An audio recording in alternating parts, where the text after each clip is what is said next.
Let us continue gaseous state. In gaseous state, we'll see van der Waals equation. Van der Waals equation we'll see. In that van der Waals equation, we'll see volume correction. We'll see volume correction. Okay. For volume correction, what we have to do in the sense, we have to take a tiny molecule, we have to take gas molecule. The gas molecule is tiny, that gas molecule we are taking. Another gas molecule we are taking, that another gas molecule is in collision with the neighboring molecule, like this collision. Now radius of this molecule, we will take it as small r. Now another gas molecule is in collision with this molecule. Okay, all the molecules are having same size and shape. Now we will consider the sphere. The sphere is having a radius 2 times radius of molecule, like this we'll consider. Now we are considering a sphere. For this sphere, radius of this sphere is 2 times r. Okay, like this we will consider. Now we will consider third molecule. This third molecule. Can third molecule move freely in the sphere of radius 2r? Can this third molecule, in the third molecule, in the sphere, in the 2r radius இருக்கக்கூடிய ஸ்பியர்ல ஃப்ரீயா move ஆகுமா, move ஆகாதா? யோசிச்சு பாருங்க. அதாவது இந்த third molecule cannot move freely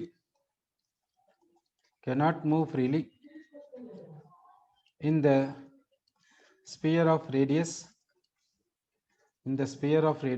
2r. correct? இந்த third molecule இந்த sphere of radius 2r ல ஃப்ரீயா மூவ் ஆகாது. அப்படின்னா இந்த மாலிகுலை 1ன்னு எடுத்துக்கலாம், இந்த மாலிகுலை 2ன்னு எடுத்துக்கலாம். due to 1 and 2 molecules, other molecules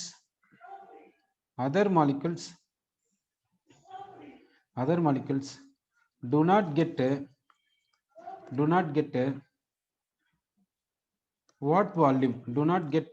what volume for free movement.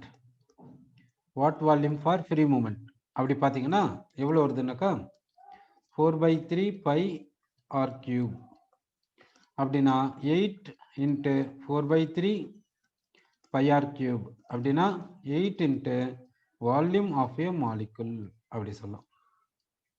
Volume of a molecule 4/3 pi r cube என்னன்னு சொல்லலாம், வால்யூம் ஆஃப் ஏ மாலிகுல் என்று சொல்லலாம்.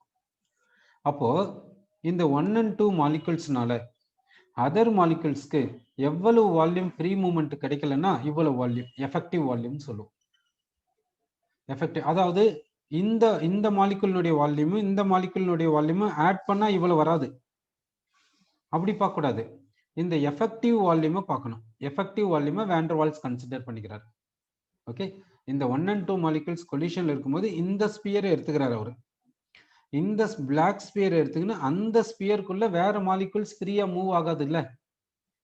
அதனால இந்த வால்யூமை ஃப்ரீ மூவ்மெண்ட் கிடைக்கல அன்ட்டு அப்படி சொல்றாரு. அப்போ இந்த 1 and 2 மாலிகுல்ஸ்னால அதர் மாலிகுல்ஸ்க்கு எவ்வளவு வால்யூம் ஃப்ரீ மூவ்மெண்ட் கிடைக்கலன்னா இவ்வளவு வால்யூம். இது இந்த ஃபர்ஸ்ட் மாலிகுலும் செகண்ட் மாலிகுலினுடைய வால்யூமை ஆட் பண்ணா கிடைக்காது. இது எஃபெக்டிவ் வால்யூம், இப்படி எடுத்துக்கிறார். சரி, அது போல இவர் எடுத்திருக்காரு. சரி, இப்போ என்ன செய்யலாம்னாக்கா, இப்போ ஒரு மாலிகுல்னால எவ்வளவு வால்யூம் ஃப்ரீ மூவ்மெண்ட் கிடைக்காது அன்ட்டு நம்ம பார்க்கலாம். சரி, இப்போ இந்த இடத்துல பாத்தீங்கன்னாக்கா, இப்போ இந்த ஒரு மாலிகுல்னால எவ்வளவு எஃபெக்டிவ் வால்யூம் ஃப்ரீ மூவ்மெண்ட் கிடைக்காது அப்படி பார்த்துக்கணும். Okay, so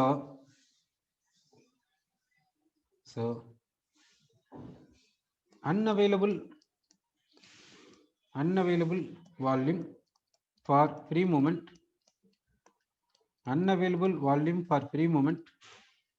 due to one molecule எவ்வளவுன்னா இதை 2 ஆல டிவைட் பண்ணிடணும். 4 into volume of a molecule. Actually இதை வந்து எஃபெக்டிவ் வால்யூம்னு சொல்லணும். ஏன்னா இதுல கொஞ்சம் எம்டி ஸ்பேஸும் சேரும். ஏன்னா வால்யூம் ஆஃப் மாலிகுல 4 ஆல மல்டிப்ளை பண்றோம். அவ்வளவு வால்யூம் ஃப்ரீ மூமெண்ட் கிடைக்காதுன்ட்டு இவருடைய தாட். ஏன் அது மாதிரி எல்லாம் கன்சிடர் பண்ணணும்? இப்போ வந்து ஒரு மாலிகுல்னால அதர் மாலிகுல்ஸ்க்கு எவ்வளவு வால்யூம் கிடைக்காதுன்னா free moment, volume of a molecule சொல்லிடலாம்ல. ஏன் 4 into volume of a molecule சொல்லணும்? அப்படின்னா 4 times வால்யூம் ஆஃப் ஏ மாலிகுல்னு அர்த்தம். ஏன் அவ்வளவு 4 times எடுக்கிறாரு? எதுக்காக அப்படி 4 times எடுக்கணும் அப்படின்னு பாத்தீங்கன்னா, எதுக்காக அப்படி எடுத்திருக்காரு அப்படி பார்க்கும்போது, இப்போ வால்யூம் ஆஃப் ஏ மாலிகுலை மட்டும் எடுத்துக்கணும்னு வச்சுக்கோங்க. வால்யூம் ஆஃப் ஏ மாலிகுலை மட்டும் எடுத்துக்கினா என்ன இருக்குது? வால்யூம் ஆஃப் ஏ மாலிகுலை மட்டும் எடுத்துக்கினா சரிதானே. ஆனா ஏன் இப்படி எடுத்தாங்க பார்க்கும்போது, கேஸ்ல வந்து மாலிகுல்ஸ் ஒரு இடத்துல இருக்குதா? இல்லை, கண்டினியூஸ் மோஷன்ல இருக்குது. கண்டினியூஸ் மோஷன்ல இருக்கும்போது கண்டினியூஸா கொலிஷன்ஸ் நடந்து தான் இருக்குது. அப்படின்னு இருக்கும்போது எக்ஸாக்ட்னஸ் எப்படி சொல்ல முடியும்? எக்ஸாக்டா, அதாவது இப்ப சாலிட்னு வச்சுக்கோங்க, இவ்வளவு வால்யூம் ஃப்ரீ, இவ்வளவு வால்யூம் ஆக்குபைடுன்ட்டு சாலிட்னா மோர் ப்ரிசிஷன்ல சொல்லலாம். ஆனா கேஸ்ல மோர் ப்ரிசிஷன்ல சொல்ல முடியாது. அதனால தான் இவருடைய தாட் பிரகாரம், வேண்டர்வால்ஸ் தாட் பிரகாரம் இப்படி அவர் கன்சிடர் பண்ணிக்கிறார். அதாவது வேண்டர்வால்ஸ் வந்து இப்படி அசியூம் பண்ணிக்கினார். இந்த மாதிரி ஒரு ஹாட் ஸ்பியரை கன்சிடர் பண்ணிக்கின்னு அதன் பிரகாரம் சொல்றாரு. அதாவது இங்க ஒரு மாலிகுல் ஜஸ்ட் கான்டாக்ட்ல இருக்குது அப்படின்னா இந்த ஒரு ஸ்பியரை அவர் அசியூம் பண்றார். இந்த பிளாக் ஸ்பியரை அசியூம் பண்றார். இந்த பிளாக் ஸ்பியர்ல அதர் மாலிகுலால ஃப்ரீயா வர முடியுமா? இன்னும் கண்டிப்பா முடியாது. அதனால அவர் என்ன பண்றாருன்னா, இந்த பிளாக் ஸ்பியர்னுடைய வால்யூமை அன்அவைலபிள் வால்யூம்னு எடுத்துக்கிறார். வேற ஒன்றும் கிடையாது. சரி, அப்போ ஒரு மாலிகுல்னால எவ்வளவு அன்அவைலபிள் வால்யூம்னா இதை 2 ஆல டிவைட் பண்ணிக்கணும். அதை வச்சுதான் இப்படி சொல்லியிருக்கோம். So unavailable volume for free movement due to one molecule எவ்வளவுனா இவ்வளவு. அப்போ 2 moleculesனால எவ்வளவு unavailable volume இருக்கும்? இதை 2 ஆல மல்டிப்ளை பண்ணிக்கணும். அவகேட்ரோ நம்பர் ஆஃப் மாலிகுல்ஸ்னால எவ்வளவு வால்யூம் அன்அவைலபிளா இருக்கும்? இதை அவகேட்ரோ நம்பரால மல்டிப்ளை பண்ணிக்கணும். அப்போ 4 into volume of a molecule into Avogadro number. அதாவது இவ்வளவு வால்யூம் வந்து என்னது? Unavailable volume. So 1 mole of மாலிகுல்ஸ்னால, அவகேட்ரோ நம்பர்னா 1 mole ஆஃப் மாலிகுல்ஸ்னால இவ்வளவு வால்யூம் ஃப்ரீ மூவ்மெண்ட்டுக்கு கிடைக்கல. இதை தான் என்னன்னு சொல்றேன்னாக்கா, இந்த வால்யூம் கிடைக்காதனால இதை என்னன்னு சொல்றாங்கன்னா எக்ஸ்க்ளூடட் வால்யூம் சொல்றாங்க. இதுக்கு simple B, Van der Waals constant B. அப்போ இந்த எக்ஸ்க்ளூடட் வால்யூம் எதை பத்தி சொல்லுதுன்னா, எவ்வளவு வால்யூம் ஃப்ரீ மூவ்மெண்ட்டுக்கு கிடைக்கல due to 1 mole of molecules. 1 mole of moleculesனால எவ்வளவு வால்யூம் ஃப்ரீ மூவ்மெண்ட் கிடைக்கலன்னா இவ்வளவு volume. 4 into volume of a molecule into Avogadro number. இதுதான் எக்ஸ்க்ளூடட் வால்யூம், இதுதான் வேண்டர்வால்ஸ் கான்ஸ்டன்ட் பி. அப்போ வேண்டர்வால்ஸ் இது போல சொல்றதுக்கான காரணம் என்னன்னா, ஏன் வேண்டர்வால்ஸ் வந்து எக்ஸ்க்ளூடட் வால்யூமை இப்படி சொல்றாருன்னா அவருடைய அசம்ஷன் என்ன? இதுதான் அவருடைய அசம்ஷன். அவர் என்ன பண்றாருன்னா 2 கேஸ் மாலிகுல்ஸ் ஹாட் ஸ்பியரா கன்சிடர் பண்ணிக்கின்னு அது ஜஸ்ட் இன் கான்டாக்டா எடுத்துக்கிறாரு. அப்படி எடுத்துக்கும் போது இந்த பிளாக் ஸ்பியர் இருக்குது பாருங்க, இந்த பிளாக் ஸ்பியர் மாதிரி ஒரு ஸ்பியரை கன்சிடர் பண்றாரு. இந்த பிளாக் ஸ்பியருக்குள்ள இன்னொரு மாலிகுலால வரவே முடியாது. அதுதான் அவருடைய தாட்டு. அதை வச்சுதான் இப்படி பாயிண்ட்ஸை கொண்டு வந்து இது மாதிரி சொல்றாரு, வேற ஒன்றும் கிடையாது. அப்போ 1 mole ஆஃப் மாலிகுல்ஸ்னால எவ்வளவு எக்ஸ்க்ளூடட் வால்யூம்னா இவ்வளவு, அதுதான் பீன் சொல்றோம். இப்போ n moles ஆஃப் கேஸ் இருந்தா எக்ஸ்க்ளூடட் வால்யூம் எவ்வளவு? NV. n moles of gas இருந்தா எக்ஸ்க்ளூடட் வால்யூம் எவ்வளவு? NV. அப்ப இந்த NV என்றது என்ன? இவ்வளவு வால்யூம் ஃப்ரீ மூவ்மெண்ட்டுக்கு கிடைக்கல, அதான் இதை NV என்றது மீனிங். ஓகேவா? சரி, இப்போ இந்த ideal gas equation PV is equal to nRT என்றது ஐடியல் கேஸ் ஈக்குவேஷன். இந்த V என்றது என்னன்னாக்கா ஃப்ரீ வால்யூம். இந்த V னுடைய மீனிங் என்னன்னா ஃப்ரீ வால்யூம், அப்படி இல்லைன்னா ஐடியல் வால்யூம். இது எப்போ வால்யூம் ஆஃப் வெசலுக்கு ஈக்குவல் ஆகும்னாக்கா வால்யூம் கரெக்ஷனை இன்ட்ரோடியூஸ் பண்ணா. வால்யூம் கரெக்ஷனை இன்ட்ரோடியூஸ் பண்ணா ஈக்குவல் ஆகும். அப்ப இந்த ஃப்ரீ வால்யூம் எப்போ பார்த்தாலும் இந்த ஃப்ரீ வால்யூம் ஆஃப் வெசலை விட கம்மியா தான் இருக்குமே தவிர வால்யூம் ஆஃப் வெசலை விட அதிகமா இருக்கவே இருக்காது. இல்லைன்னா ஈக்குவலா இருக்கும். நெக்லெக்ட் பண்ணா நெக்லிஜிபிள்னு எடுத்துக்கணும். அப்போ volume of vessel minus volume correction is equal to என்னன்னா ஃப்ரீ வால்யூம். சரி, இந்த வால்யூம் ஆஃப் வெசல் எழுதியாச்சு. வால்யூம் கரெக்ஷன் என்ற இடத்துல என்பி எழுதிக்கிறோம். ஓகேவா? சரி, என்பி என்றதுதான் excluded volume due to n moles of gas. n moles of gas சொல்றோம். ஓகேவா? அப்போ கேஸ் வந்து நீங்க n மோல்ஸ் எடுத்துக்கிட்டீங்கன்னா அந்த n மோல்ஸ் ஆஃப் கேஸ்னால எவ்வளவு எக்ஸ்க்ளூடட் வால்யூம்னா NB எக்ஸ்க்ளூடட் வால்யூம். அப்போ volume of SL minus NB தான் free volume. Free volume for all the molecules. இப்போ ஒரு கேஸ் எடுத்துக்கிறீங்க. இப்போ கேஸ் எடுத்துக்கணும் இந்த வெசல்ல. இந்த வெசல் எவ்வளவு மோல்ஸ் இருக்குதுன்னா n மோல்ஸ் இருக்குது. இப்போ இந்த n மோல்ஸ்னால எவ்வளவு வால்யூம் ஃப்ரீ மூவ்மெண்ட் கிடைக்கலன்னா NB. அப்போ இந்த volume of vessel minus NB தான் ஃப்ரீ வால்யூம். யாருக்கு? இந்த n மோல்ஸ் ஆஃப் கேஸ்க்கு. சரி, இப்போ volume correction is equal to NB. therefore B is equal to volume correction by n. Volume எந்த யூனிட்ல சொல்லலாம்னா ஃபார் எக்ஸாம்பிள் லிட்டர், n வந்து மோல்ஸ்ல சொல்லலாம். அப்போ வேண்டர்வால்ஸ் கான்ஸ்டன்ட் B கான யூனிட் என்னன்னா லிட்டர் பர் மோல் அப்படி சொல்றோம். சரி, இப்போ யூனிட் ஆஃப் B பார்த்துட்டோம். இப்போ வேண்டர்வால்ஸ் ஈக்குவேஷனை பார்க்கலாம். இந்த வேண்டர்வால்ஸ் ஈக்குவேஷன் நமக்கு வேணும். இப்போ P என்ற இடத்துல என்ன செய்யலாம்னா pressure of gas plus AN² / V² எழுதிடணும். ஃப்ரீ வால்யூம் என்ற இடத்துல volume of vessel minus excluded volume எழுதியாச்சு. என்னன்றது நம்பர் ஆஃப் மோல்ஸ், அதுல எந்த ஒரு மாற்றமும் இருக்காது. ஆர் என்றது யூனிவர்சல் கேஸ் கான்ஸ்டன்ட். டி என்றது டெம்பரேச்சர். டீயை வந்து டெம்பரேச்சர்னு சொல்லலாம். ஓகேவா? அந்த டெம்பரேச்சர் அப்படியே எடுத்துக்கிறாங்க. அதுல எந்த ஒரு கரெக்ஷனும் கொடுக்கல. ஏன் டெம்பரேச்சர்ல எந்த ஒரு கரெக்ஷனும் கொடுக்கல அப்படின்னா கைனடிக் மாலிகுலர் தியரி டெம்பரேச்சரை கன்சிடர் பண்ணலைன்னா கன்சிடர் பண்ணிச்சு. என்ன சொல்லுச்சு கைனடிக் மாலிகுலர் தியரி? என்ன சொல்லுது?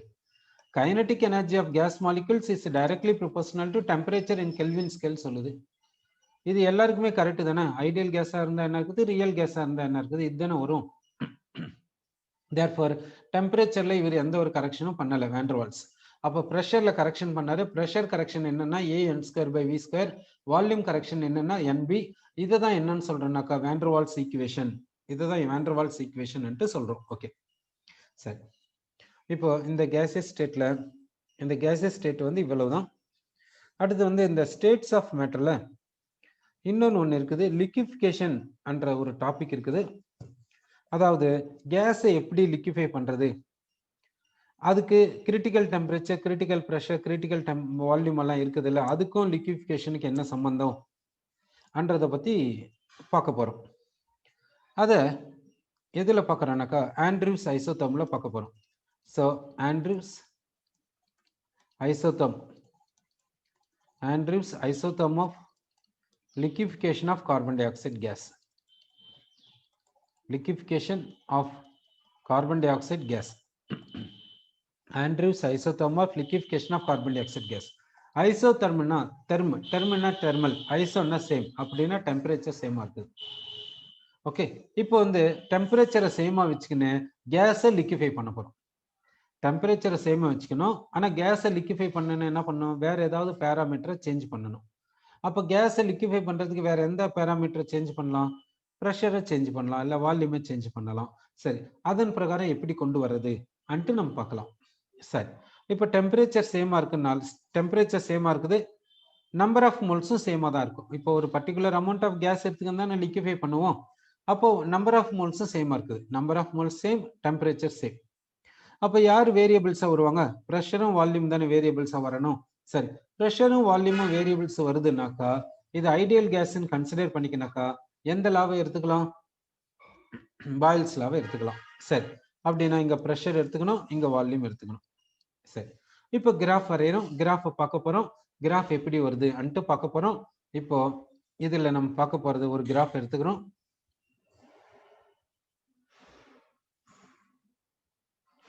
இப்படி ஒரு கிராஃப் எடுத்துக்கணும். இந்த கிராஃப்ல பாத்தீங்கன்னாக்கா இந்த பாயிண்ட்ல இருந்து ரைட் சைட்ல பாத்தீங்கன்னா கார்பன் டை ஆக்சைடு எப்படி இருக்குதுன்னா கேஸா இருக்குது. இந்த பாயிண்ட்ல இருந்து லெஃப்ட் சைட்ல பாத்தீங்கன்னா, இந்த பாயிண்டினுடைய லெஃப்ட் சைட்ல பாத்தீங்கன்னா கார்பன் டை ஆக்சைடு எப்படி இருக்குன்னா லிக்விடா இருக்குது. இந்த 2 பாயிண்ட்ஸ்க்கு இன் பிட்வீன்ல பாத்தீங்கன்னா கார்பன் டை ஆக்சைடு எப்படி இருக்குன்னா கொஞ்சம் லிக்விடா இருக்குது, கொஞ்சம் வேப்பரா இருக்குது. சரி, லிக்விட் வருதுனாவே பாயில்ஸ் லாவை சொல்லக்கூடாது. கேஸுக்கு மட்டும்தான் பாயில்ஸ் லாவை சொல்லணும், லிக்விடுக்கு பாயில்ஸ் லாவை சொல்லக்கூடாது. சரி, அடுத்து என்ன பண்றேன்னா இது வந்து இந்த கிராஃப் வந்து ஒரு பர்டிகுலர் டெம்பரேச்சர்ல வரையறோம். ஒரு பர்டிகுலர் டெம்பரேச்சர்ல இது போல கிராஃப் வருது. இப்போ என்ன பண்றேன்னா டெம்பரேச்சரை ரைஸ் பண்ணிக்கலாம், டெம்பரேச்சரை சேஞ்ச் பண்ணிக்கலாம், டெம்பரேச்சரை ரைஸ் பண்ணிட்டு கான்ஸ்டன்டா வச்சுக்கலாம். டெம்பரேச்சரை ரைஸ் பண்ணிட்டு கான்ஸ்டன்டா வைக்கும் போது கிராஃப் வந்து இந்த கிராஃபுக்கு மேல வருமா இல்ல இந்த கிராஃபுக்கு கீழே வருமான்றத பார்க்கணும். அதுக்கு என்ன செய்யலாம்னா வால்யூமை ஃபிக்ஸ் பண்ணிடலாம். வால்யூமை ஃபிக்ஸ் பண்ணிட்டு பார்க்கலாம். சரி, இப்போ வந்து வால்யூமை ஃபிக்ஸ் பண்ணியாச்சு. இப்போ இந்த வால்யூமுக்கு வந்து இப்போ கரஸ்பாண்டிங் ப்ரெஷரை பார்க்குறோம். இப்படி இருக்குது. இப்போ நீங்க டெம்பரேச்சரை ரைஸ் பண்ணி கான்ஸ்டன்டா வச்சுக்கிறீங்க. டெம்பரேச்சரை ரைஸ் பண்ணா வால்யூம் கான்ஸ்டன்ட் ஆகுது. அப்போ கைனடிக் எனர்ஜி ஆஃப் மாலிகூல்ஸ் என்ன ஆகும்? அதிகமாகும். அப்போ நம்பர் ஆஃப் கொலிஷன்ஸ் என்ன ஆகும்? அதிகமாகும். வெலாசிட்டி என்ன ஆகும்? அதிகமாகும். அப்போ ப்ரெஷர் என்ன ஆகும்? அதிகமாகும். அப்போ கிராஃப் என்ன ஆகும்? மேலே வரும். ஓகேவா? சரி, அப்போ இப்போ டெம்பரேச்சர் அதிகமாக்குறோம். டெம்பரேச்சர் அதிகம் பண்ணி இப்போ கிராஃப் வரைய போறோம். சரி, இப்போ கிராஃப் வரையணும். டெம்பரேச்சர் ஹை டெம்பரேச்சருக்கு வந்துட்டு அங்கிருந்து கிராஃப் வரையணும். அந்த டெம்பரேச்சர்ல கிராஃப் வந்து இப்படி வருது.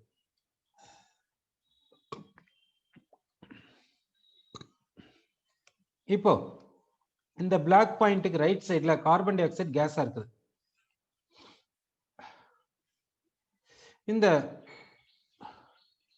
இந்த கிராஃப்ல கொஞ்சம் சேஞ்ச் கொண்டு வரோம்.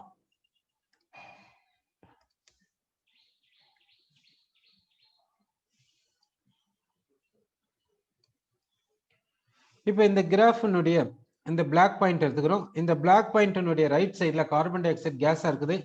இந்த பிளாக் பாயிண்ட் இந்த இப்போ வரையக்கூடிய பிளாக் பாயிண்டினுடைய லெஃப்ட் சைடுல கார்பன் டை ஆக்சைடு லிக்விடா இருக்குது. இந்த 2 பிளாக் பாயிண்ட்ஸ்க்கு இன் பிட்வீன்ல கார்பன் டை ஆக்சைடு எப்படி இருக்குதுன்னா லிக்விடாவும் வேப்பராவும் இருக்குது. சரி, இது போல இருக்குதுங்க. இப்போ அடுத்த கிராஃப் வரைய போறோம். டெம்பரேச்சரை ரைஸ் பண்ணிட்டு ஃபிக்ஸ் பண்ணிடுறோம். டெம்பரேச்சரை ரைஸ் பண்ணிட்டு ஃபிக்ஸ் பண்ணிடுறோம். இப்போ கிராஃப் வரையறோங்க. டெம்பரேச்சரை ரைஸ் பண்ணிட்டு ஃபிக்ஸ் பண்றோம். ஃபிக்ஸ் பண்ணிட்டு இப்போ கிராஃப் வரையறோம். கிராஃப் எப்படி வருதுன்னா இது போல வருதுங்க.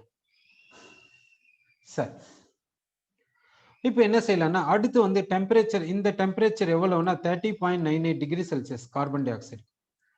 அடுத்து என்ன செய்யறோம்னா சோ டெம்பரேச்சர் எடுத்துக்கிறோம், கான்ஸ்டன்டா வச்சுக்கின்னு கிராஃப் வரையறோம். இங்க கார்பன் டை ஆக்சைடு எப்படி இருக்குன்னா கேஸாவே இருக்குது, கம்ப்ளீட்டா கேஸா இருக்கு.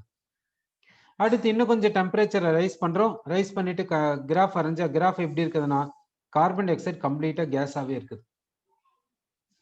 சரி, அடுத்து என்ன செய்யறோம்னா இந்த டாட்ஸை இணைக்கிறோம். இந்த டாட்ஸை வந்து கனெக்ட் பண்றோம். இந்த டாட்ஸை வந்து இப்படி கனெக்ட் பண்றோம். இந்த டாட்ஸ் இப்படி கனெக்ட் பண்றோம். இப்படி கனெக்ட் பண்ணி வச்சிருக்கோம். சரி,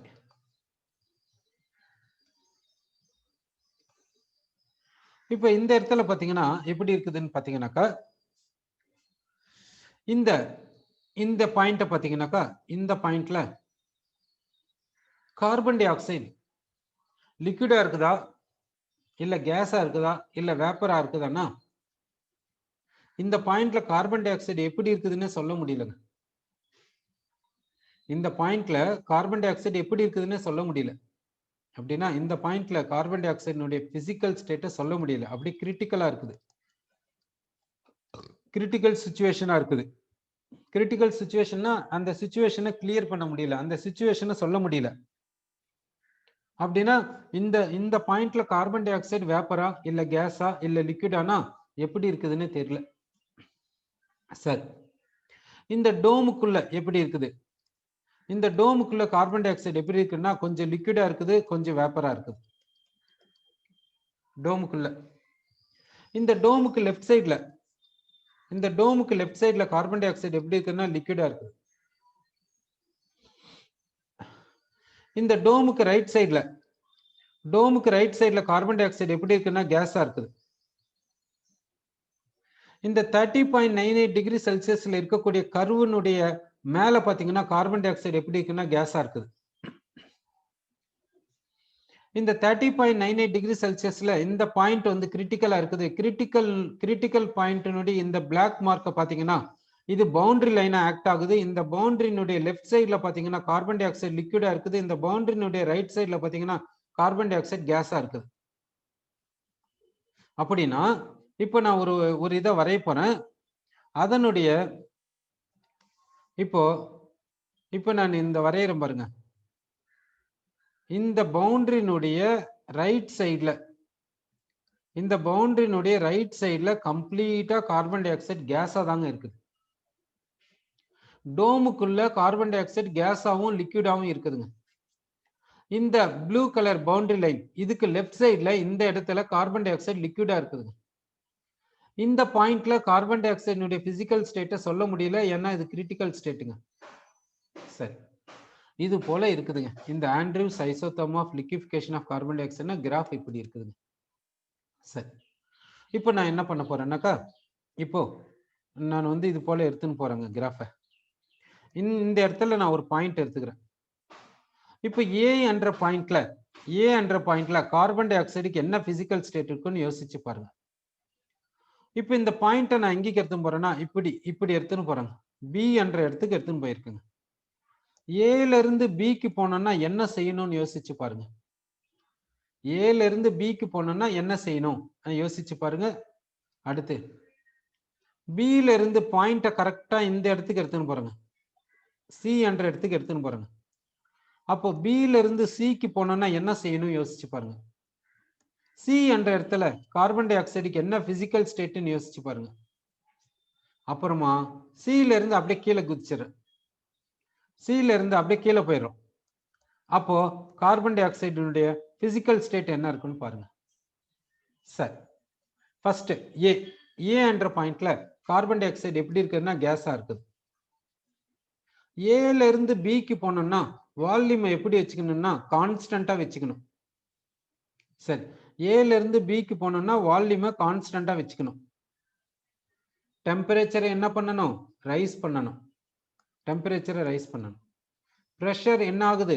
ரைஸ் ஆகுது. சரி, ஏல இருந்து பிக்கு போயாச்சு. இப்போ பில இருந்து சிக்கு போனோம். பில இருந்து சிக்கு போனீங்கன்னா ப்ரெஷர் எப்படி இருக்குதுன்னா கான்ஸ்டன்டா இருக்குது. வால்யூம் என்ன ஆகுதுன்னா ப்ரெஷர் கான்ஸ்டன்ட் ஆகுது. வால்யூம் என்ன ஆகுதுன்னா டிக்ரீஸ் ஆகுது. அப்போ வால்யூம் டிக்ரீஸ் ஆகணும்னா டெம்பரேச்சரை என்ன பண்ணணும்? டிக்ரீஸ் பண்ணணும். டெம்பரேச்சரை டிக்ரீஸ் பண்ணாதான் வால்யூம் டிக்ரீஸ் ஆகும், ப்ரெஷரை கான்ஸ்டன்டா வச்சு நிற்கும்போது. சி என்ற பாயிண்ட்ல இருந்து கீழே வந்தீங்கன்னா, சி என்ற பாயிண்ட்ல இருந்து கீழே வரணும்னா என்ன செய்யணும்? சி என்ற பாயிண்ட்ல இருந்து கீழே வரணும்னா என்ன செய்யணும்? டெம்பரேச்சரை குறைக்கணும். டெம்பரேச்சரை குறைச்சிங்கன்னா ப்ரெஷர் குறையும். அப்போ கார்பன் டை ஆக்சைடு எப்படி இருக்குன்னா லிக்விட் ஸ்டேட்ல இருக்கும். அப்போ பாருங்க, ஏ என்ற பாயிண்ட்ல கார்பன் டை ஆக்சைடு கேஸா இருக்குது. பி என்ற பாயிண்ட்ல கார்பன் டை ஆக்சைடு கேஸா இருக்குது. சி என்ற பாயிண்ட் பவுண்டரியா இருக்குது. சி என்ற பாயிண்ட் கீழே வரும்போது லிக்விடா மாறிடுச்சு.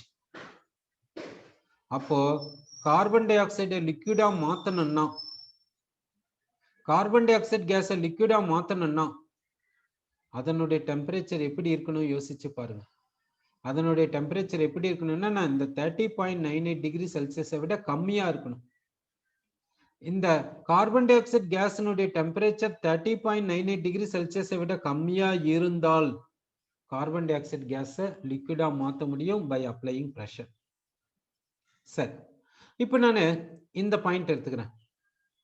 இந்த பாயிண்ட்ல கார்பன் டை ஆக்சைடு வந்து கேஸா இருக்குது. டெம்பரேச்சர் 30.98 டிகிரி செல்சியஸை விட கம்மியா இருக்குது.